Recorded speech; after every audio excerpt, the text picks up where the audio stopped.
Ok, donc moi en fait, je travaille pour l'instant pour l'ONG Semprodic, qui est une ONG de Cusco, donc au Pérou. L'ONG existe depuis environ 25 ans.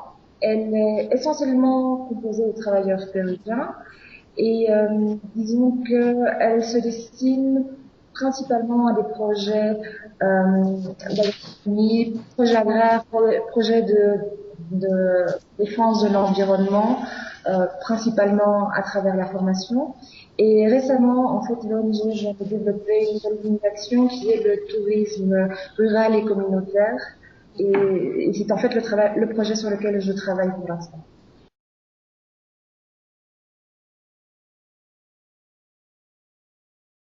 Nous autres, on recherche des volontaires avec des profils très variés. On propose des activités très ponctuelles, parfois quelques jours. Ça, ce sont les activités qu'on propose souvent à des volontaires qui sont déjà sur place et qui veulent s'investir. Ce sont des petits travaux absolument pas spécialisés, genre du jardinage, etc., pour que ce soit à la portée de tout le monde et surtout à la portée de personnes qui n'ont peut-être pas beaucoup de temps à investir. L'idée est que, en fait, nous autres, on vient de lancer le projet, le travail est énorme et donc, on a besoin de beaucoup de mains à tout niveau. Donc, même si l'aide n'est pas spécialisée, elle est toujours bienvenue.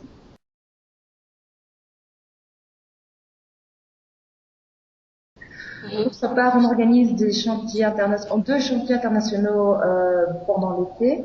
Et là, en fait, se fait en collaboration étroite avec les communautés bénéficiaires de notre projet, à savoir que ce sont les communautés qui, en collaboration avec nous, définissent les travaux dans lesquels les volontaires peuvent s'impliquer.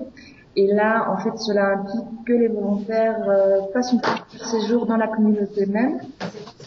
Les conditions de vie sont assez assez basiques, on va dire. C'est probablement là où les conditions de vie sont les plus difficiles. Maintenant, il y a l'électricité, il y a l'eau courante, souvent c'est juste un robinet.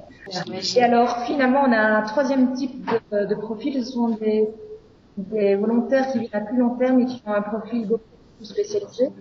Et alors là, dans ce cas-là, souvent, ils travaillent avec nous au bureau de Symphronique à Cusco même. Et alors, dans ce cas, on a une infrastructure ici pour les recevoir. On a une petite maison des volontaires où on a 4 chambres. Et puis, comme on a aussi un hôtel solidaire, en fait, si jamais il n'y a pas de disponibilité dans la maison des volontaires, eh ben, ils sont logés dans l'hôtel.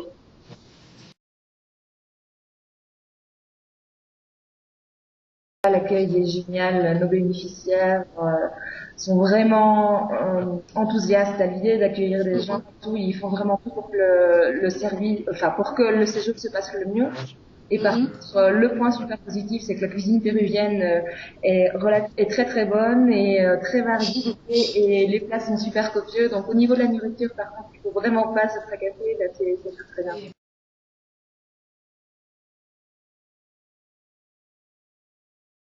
Le seul point pratique auquel il faut vraiment faire attention, c'est que Cusco se trouve en altitude, se trouve à environ 3000 km. Ça a beaucoup d'implications, que ce soit au niveau de la santé parfois des volontaires, parce que certaines personnes souffrent du mal de l'altitude, puis surtout au niveau du climat.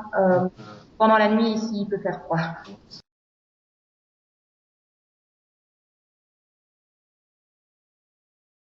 Donc, au niveau des conditions pratiques et des conseils qu'on pourrait donner aux volontaires qui voudraient venir travailler avec nous, je pense que c'est premièrement de bien se renseigner sur les conditions ici à Cusco, parce que, comme je le disais précédemment, l'altitude ici a beaucoup de conséquences. Il faut tenir en compte la possibilité de l'altitude, le fait que le climat ici est relativement froid, dynamique, etc. Donc il faut être bien préparé, notamment au niveau des vêtements, au niveau des médicaments, et aussi pour savoir comment bien réagir face à ce fameux mal de l'altitude qui, en effet, pourrait gâcher les premiers jours d'un séjour si on ne sait pas trop comment y faire face.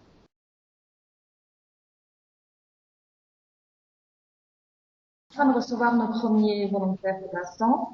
Pour l'instant, ça se passe relativement bien. Maintenant, malheureusement, on n'a pas encore assez de recul que pour faire une analyse vraiment des réactions. On est seulement en train de faire avec le tout premier volontaire une évaluation.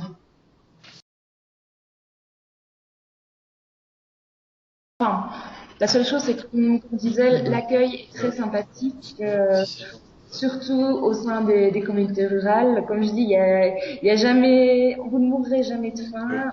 On est toujours en train d'essayer de vous faire manger, quitte à vous faire manger deux petits déjeuners et trois dîners par jour. Et donc, franchement, on a un super groupe de bénéficiaires, c'est vraiment toute ma fierté. Et donc, j'espère que vous allez pouvoir avoir la chance de les rencontrer aussi.